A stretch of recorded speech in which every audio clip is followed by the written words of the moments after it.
My mission trip to Saipan with you, UMCOR. The subtitle to this talk is My Trip to the Land of Oz. And Saipan, where is it? It is a land far, far away, over the rainbow, where my dreams were. And like Dorothy, the trip there was like being caught up in a tornado. It started when I went to check in at the gate with the Delta Airlines agent, and she has my boarding pass and she has my passport, and she's looking at both of them. And then she goes and talks to somebody and comes back to me and then says, "Do you have another passport?" I said, "Why would I have another passport?" And she says, "Well, the problem here is the name on your boarding pass does not match the name on your passport." Now, I've had that passport since I was in my 20s. This had never been a problem. But it was that day, and I said, well, nope, this is it. And so now I'm thinking, wow, I might not even get on this plane. She went and talked to some other people and then came back and said to me, okay, we're going to let you on the plane. But you better get this fixed before you come back, or you might not get back in the country. Okay, so I'm now getting on this plane, a 12-hour flight to Seoul, with this in my mind, gosh, now, okay. So this is like Dorothy being told, well, you need to go to see the Wizard of Oz in order to get back home. And the flight to Seoul was really hard. It was noisy. The plane itself was noisy. I mean, it was a great Boeing plane, but it was an older plane, so it was noisy, it vibrated. Across the aisle from me were a couple of young kids who were just delightful, but they were very noisy playing their games. And then I was just kitty corner from that lavatory in the middle of the plane, and every time someone went to the bathroom, they opened up the door and the light shined right on me. So even though I had a mask, it was still flashing. So I get to Seoul and have a 4-hour layover there. And then I had the same talking to when I got on the plane to Guam. And then I got to Guam, and FEMA had gotten a hotel room for me. And I showed up at the hotel room 1 o'clock in the morning. And, oh, sorry, we're full. I said, but there's a reservation. See, it's right here. And she goes, oh, yeah, well, after midnight, the reservation kicks over to the next night. And so, but she said, I have a room that's already been paid for that nobody's sitting in, nobody's using. So I'll put you in there and housekeeping and clean up. And even though it was only for 5 hours, but it still meant I could sleep in a bed and take a good shower. And then get on the plane finally to Saipan. Where in the heck is Saipan? I've been asked more than once. Saipan is far away. Saipan is part of the string of islands called the Northern Mariana Islands. It's a commonwealth of the United States. It means it is the United States, but not really the United States. And its largest island is Saipan, and that's the seat of its local government, which is like the state government. And they have a governor and they have a legislature, all those things modeled after our democracy. And I landed in Saipan, and I'm thinking to myself, why did I come? This has been really hard. Well, I went because I had taken the emergency response training, which, by the way, is in your bulletin at the end of the month. So I took that training, and while I was there, they did a presentation on Saipan and what the UMCOR teams were doing, which was putting roofs on people's homes. Hurricane U2 had come in October of 2018, and it was a Category 4 typhoon. Sorry, not hurricane, typhoon. It was a Category 5, and it parked itself over the southern part of the island of Saipan for 12 hours. With winds up to 180 miles per hour. So much of the housing had been destroyed during that. And so UMCOR partnered with FEMA and their Valor program. The Valor program is volunteer agencies leading and organizing relief. And because it was an UMCOR program, I said, I can go to this foreign country that's not a foreign country, and I would feel safe. And the Valor program paid for everything. And I didn't have to make any of the arrangements, any of the flight arrangements, anything, housing, anything. They took care of it all. So I thought this would be a great way for me to fulfill my bucket list item of international sort of mission trip. The very important thing about the FEMA Valor program, it started in Puerto Rico and during Hurricane Maria. And it's the only program through FEMA that is available to renters. And this is really important, and I'll fill you in on that in a moment. Another reason I went is because I wanted to give service. It's one of my core values, is being of service. I realized later, though, with a sucker punch to the stomach, that my desire to be of service was not entirely selfless. Prior to leaving and going on this service trip, I was reinforced by and complimented and encouraged by many, many people. I was so brave. I had so much courage. I was taking a risk. This was wonderful. And by the time I got there, I was kind of like, I'm of service. I was very quickly humbled when I got to Saipan. The contributions that UMCOR makes is enormous. Enormous. The CalPAC conference brought over a lot of tools and a lot of equipment. And this freed up our teams. I was part of Team 12. This freed up our teams to work in a way independent of FEMA, because we didn't have to wait till somebody showed up at the FEMA office in order to check out tools, because they didn't show up till 7. Well, the weather there is pretty awful for us Northwesterners, and waiting until 7 to start working on a roof just was not healthy, and so our teams wanted to start more like at 6. Some started at 5. So having our own tools and equipment was really important. And that wouldn't have happened without UMCOR and the CalPAC conference. The other part to that is that we were able to be insulated somewhat from the bureaucracy of FEMA, because at the same time you couldn't check tools out, you had to check them back in every night. And you had to do it before people left the building. And sometimes we were on the work site until 5 o'clock at night. And so we didn't have to be controlled by FEMA's hours of work. And we stored our tools at the United Methodist Church there on the island. Reverend Debbie gave space. Her sanctuary was maybe as big as ours up until that wall. And visualize, if you will, almost 20 to 25% of one corner is filled with tools and ladders and bins full of electrical tools, and it's all covered with blue tarps.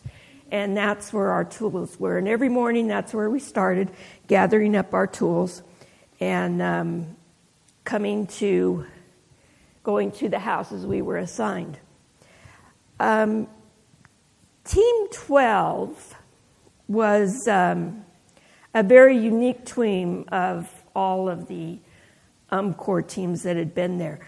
And it took me quite a while to become appreciative of that. At first, I was really very angry because we weren't doing roofs. We had 2 electricians in the group, and there was a backlog of electrical work. So that was most of the work orders were given were to do electrical work, and some to put in windows and some to put in doors. Well, it was work I couldn't do. And I came there because they told me that I would have a job to do and that I would have work to do and that I could do the work. And I could hammer trusses, wooden trusses together, and I could hammer tin roofs on to those trusses. I could do that. but I couldn't do electrical work. So I was really mad. I was mad at FEMA, I was mad at UMCOR, and I was mad at God. Why am I here if I can't do a roof? So, seeping through my anger was a niggle of, well, there must be something of value I can get out of being here. But, it was a very quiet little seed that was trying to grow within me. Until about Wednesday of the first week, I got hit really hard with heat exhaustion. It is really hot over there and humid. And some days it felt like it was well over 100 degrees, maybe even 110, 115. And this Northwest girl just was not used to anything like that. My teammates, there were seven of us altogether. 4 of them were from Texas, outside Austin, and the other one was from Phoenix, Arizona. So, yeah, they kind of knew that it was going to be hot, but for them it wasn't as debilitating. They were very caring about this newbie, a first-timer on a mission trip and someone in a climate so unlike their own. And they were watching over me pretty darn good, even though most of the time I was spent sitting in a chair watching them. I did become a really good second person. Those jobs that are just easier if you have a second person? Like when Keith would go and was working on the fuse box in the house and he needed somebody to watch the light to make sure when he flipped the switch in the fuse box, the light did go on. That was my job. And other things like that. Not what I wanted was putting on the roofs. Well, I ended up with heat exhaustion. It confined me to my room for at least a day and a half, almost 2 days. And that's when I was able to kind of start thinking through the anger and almost resentment. Why am I here if there's nothing for me to do? And how could I be gone to a place that couldn't use my skills, because I have a lot of them, but doing electrical work is not one of them. And so what I came to realize, in addition to the fact that, or as part of the fact of my desire to be of service was more self-centered than God-centered, it was my expectations. I had put all my expectations, faith in an outcome, in FEMA and UMCOR. They told me this is what I was going to do. I believed that was what I was going to do. And in my world, there was no deviating from that. And so consequently, that also meant I was not there in pure service to whatever would show up, whatever need was there. And so as I kind of worked through that, then I began to realize that what I really needed to do was to shift that attitude of service, kick that ego out and really concentrate on finding the ways in which I could serve.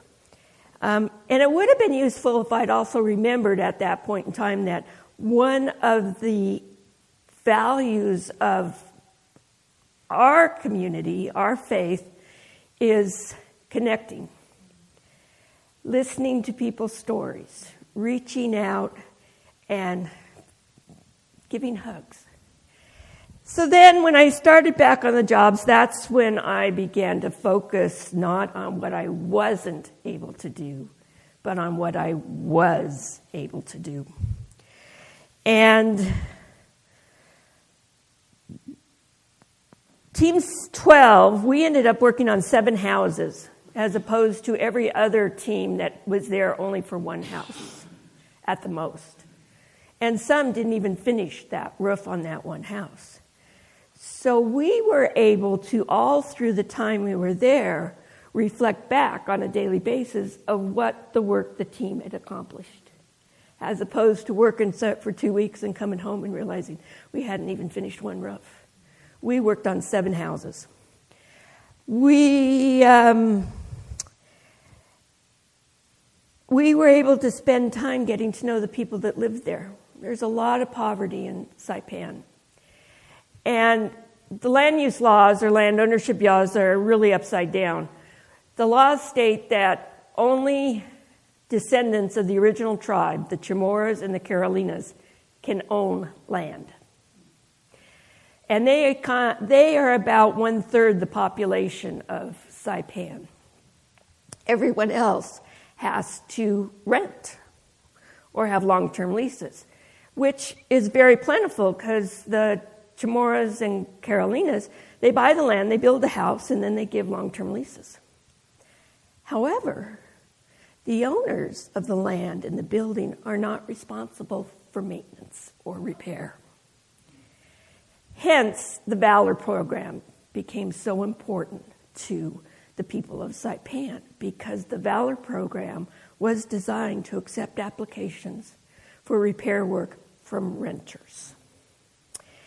And also because of the economics of that island, which is very poor, most of the renters were poor themselves.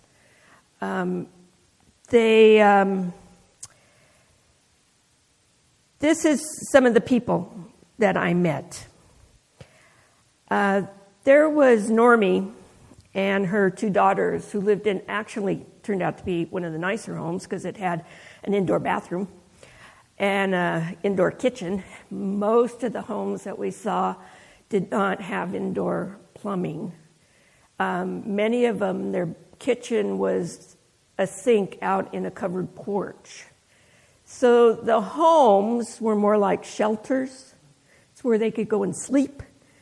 But Normie had a kitchen and a bathroom, and she and her 2 daughters, one of the questions I asked everybody I met was, where were you when the typhoon hit? What were you doing? Normie and her daughters were at home, and she said the wind started up, which was frightening, and then one of the ceilings collapsed in one of the rooms in the house. So when that happened, she and her 2 daughters, and made a little nest under a table. And that's where they stayed for 12 hours and when they came out, their house was virtually destroyed. I mean, the ceilings in all the rooms were down. The roof had lifted off. So there was big places where you could see right through the sky. And the floors were just a mess, had to be replaced. FEMA and UMCOR came in and put a new roof on. That was one of the earlier teams. And then we came and did some of the electrical work and replaced doors and windows. Again, because Normie came from the Philippines, so the owner of the house and the land didn't have responsibility for repairing anything from the typhoon. And 2 days after the typhoon came, Normie's husband left her for another woman. And fortunately, we were there for 2 days, and I was able to spend a lot of time with Normie talking about how she got to this point in life and what her future was going to be and how she was going to make this all work for herself. And the Valor program came in, and then she was able to use the Valor program to put on her roof and do some of the other repairs because her husband, who left her for another woman, said, I'm not going to help. I'm not going to be doing anything for you guys. Then there was Norma and Chris. We were there for the longest time. Chris was a correctional officer with the government, and he was supporting 15 people, some days more, some days less, on his correctional officer salary. He had his wife and his 2 girls, and then there was a sister with a couple of her kids, and then there was various nephews and nieces, and they were there every day we were there, and most of the time they were just sitting, doing nothing. Because for the young people after high school, there was no encouragement and hence no motivation to do anything else after. And jobs were very scarce. And so most of the time they just sat around doing nothing. So when we arrived, they were hungry to be able to help. So at that house, jobs I could have done and would have been able to done, we gave to, the boys, I call them, because they needed some kind of sense of feeling useful, feeling that they could contribute to their homeland. The last house we went to was Edward and Mariana's, and Edward, I went to talk to Edward, and, I said, I'm from Washington State. He said, oh, I have a brother in Tacoma. I said, great. Where in Tacoma? I don't know. Okay. And I have a sister in Seattle.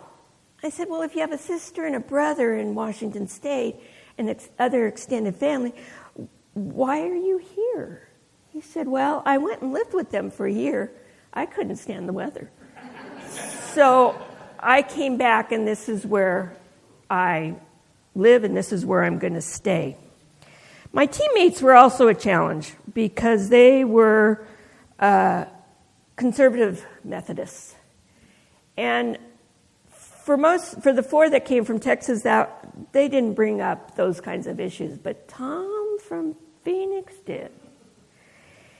And after a few days of learning about the wife, she didn't have a name, she was the wife, and hearing him shout facts that I knew were not really right, but, like only 20% of the jobs in the United States require a college education. And so the government conspiracy is to get our kids into colleges. And I'm thinking, how can I spend 2 weeks seeing this person on a daily basis when I am so fundamentally and philosophically different? Well, then again, that was part of my reflection time when I was confined to quarters, and I really had to search deep and bring up that whole second commandment about loving your neighbor as yourself and loving people where they are. I can't say that I love Tom, but I was able to accept who he was and where he was, and I was able to see what a hard worker he was, how he engaged with the residents, the survivors, and how he worked with the 2 boys at Chris's house to teach them how to do some of the work that he was doing.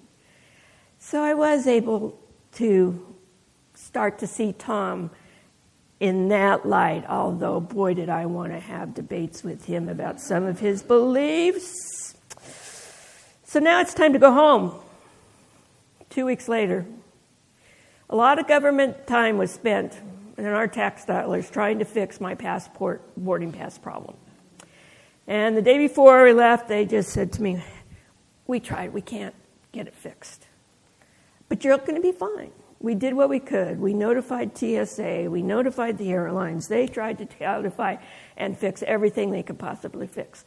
So just go to the airport. It'll be fine. I'm going, really? Yes, you are going to get home. We guarantee you will get home.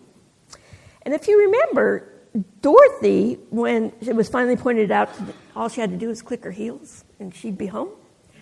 Well, all I had to do was walk up to the United Airlines ticket agent and dump out my problem on her, and she says, I can fix that. 5 seconds later, I had a boarding pass that matched my passport, and the way home, I was never questioned all the way home. And I landed at SeaTac 20 minutes before I left Saipan, which was really kind of weird and something else to ponder about. But I could say absolutely, like Dorothy felt, there is no place like home. Would I go do this again? I won't go to Saipan again, I don't think. I hate to say I won't do something because when I joined the church, I told Katie that I would never speak in public. I'd done it too many times in my life, and I just wanted to be in the background.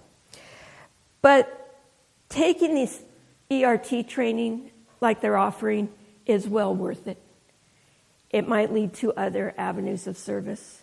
And taking a step out in faith is a risk that I will certainly do again. And I'm sure that opportunity will present itself. And I really encourage you to do the same.